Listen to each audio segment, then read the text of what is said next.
to Tripura Info News Update.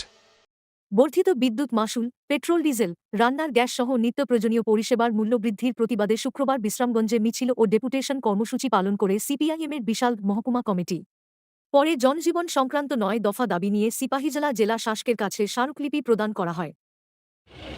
Bishalgarh মহকুমা এলাকার বিভিন্ন জ্বলন্ত সমস্যা যেগুলি আছে, স্থানীয় ভিত্তিতে রাস্তাঘাট, জল, বিদ্যুৎ, জলসেচের ব্যবস্থা, শিক্ষা ব্যবস্থায় যে বেহাল অবস্থা, এগুলি এর বাইরে হচ্ছে আইন শৃঙ্খলার অবনতি, সমাজ বিরোধী দৌরাত্ম্য, নেশার কারবারের সারা মহকুমা জুড়ে যেই বিরাট আয়োজন চলছে, এই সমস্ত বিষয়ে মহকুমা শাসকের আমরা দৃষ্টি আকর্ষণ করতে চাই। মাতব্বররা টাকা হাতিয়ে নিচ্ছে, যোগ্য যারা ভাতা প্রাপক আবেদন করছে কিন্তু ভাতা পাচ্ছেন না, এই সমস্ত বিষয়গুলি তো রয়েছে।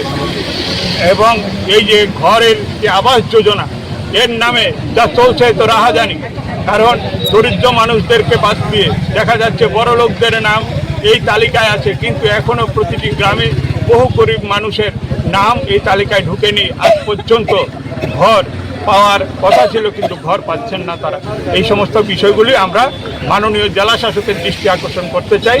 না হলে, সমাধান না হলে পরবর্তী সময়ে আমরা আরও বৃহত্তর আন্দোলনে যাব।